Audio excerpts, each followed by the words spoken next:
একমুঠো ভাতের আশায় ৬০ বছর ধরে একই জায়গায় বসে ভিক্ষা করছেন বৃদ্ধা প্রতিবন্ধী নূরজাহান। ৭১-এর মুক্তিযুদ্ধ থেকে ২৪-এর গণ অভ্যুত্থান, বাংলাদেশে নতুন সূর্য উঠলেও আলো ফোটেনি নূরজাহানের জীবনে। ৭৫ বছর বয়সী এই নারীর চোখে মুখে এখন কেবল একটিই প্রশ্ন, আর কতকাল ভাতের জন্য তাকে করতে হবে ভিক্ষা। ৬০-৭০ বছর আসছিলাম আমার বলার নাই, যাওয়া নাই, আমার কেউ নাই আল্লাহ ছাড়া, আমার মা নাই, বাপ নাই, আমি যা ভাই আরে ডিবিডি করে খাই। আরে আজ যা ৭০ বছর পর্যন্ত দেই, মানে এই রাস্তার পাশে নতুন বাজার স্পেস ক্লাবের সামনে এই মহিলা এই বৈশা মানুষ ভিক্ষা করে। লিলি হালাল বিউটি সোপ, বিএসটিআই কর্তৃক সনদপ্রাপ্ত দেশের প্রথম হালাল বিউটি সোপ, দীপ্তিময় উজ্জ্বল ত্বকের জন্য।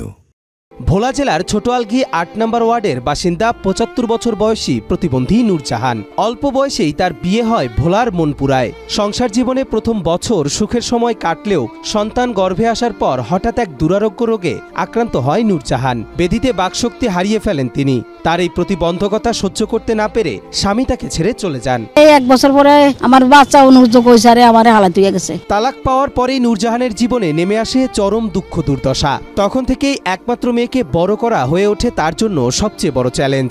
উপায়ন্ত না পেয়ে শুরু করেন ভিক্ষাবৃত্তি। কিন্তু ভাগ্যের নির্মম পরিহাস, ৬০ বছরে এক আনাও ভাগ্যের পরিবর্তন হয়নি তার। এখানে আমি ওনারা ১০ বছর যাবৎ ব্যবসা করি, হয় এখানে নাইলে ওই পাশে, এই দুই জায়গার ভিতরেই উনি থাকে, অন্য কোনো দিকে দেখিনি। এই এসল্যান্ড অফিসে প্রায় মাঝে মধ্যে নামজারির কাজে আসি। এই ৪০ বছরে দেখি উনি এখানে ভিক্ষার হাত পাতে বসে আছেন, ওনার ভাগ্য পরিবর্তন ঘটে নেই। নূরজাহানের ৩ ভাই ও ১ মেয়ে থাকলেও তাদের আর্থিক অবস্থা তেমন ভালো নয়। ছোট ভাই খোরশেদ নিজেও শারীরিক প্রতিবন্ধী, কানে শুনতে না পাওয়ায় তাকে কেউ কাজেও ডাকেন না। নিজের অচল অবস্থা ও বোন নূরজাহানের অসহায় অবস্থা দেখে খোরশেদও বোনের সঙ্গে ভিক্ষার পথ বেছে নিতে বাধ্য হন।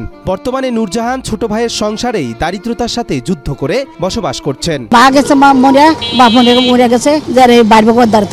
আমার বোন, আমি ছোটকাল থেকে কি আমার বোনের আমি আছি অসুখ পঙ্গু অবস্থা, বোনের আমি খুব খারাপ অবস্থা আছি যে আমার কেউ কাজ হলো না, আমি কানে কম শুনি দিকে। প্রতিদিন সকালে ছোট ভাই খোরশেদ নূরজাহানকে কোলে করে রিকশায় তুলে দেন। তারপর ভোলা নতুন বাজার প্রেস ক্লাবের পাশে ও জেলা পরিষদ ভবন এবং এসিল্যান্ড অফিসের সামনে এনে তাকে বসিয়ে দেয়া হয়। তীব্র তাপদাহে কোনো কিছু না খেয়ে রোজা অবস্থায় সেখানে বসে ভিক্ষা করেন নূরজাহান।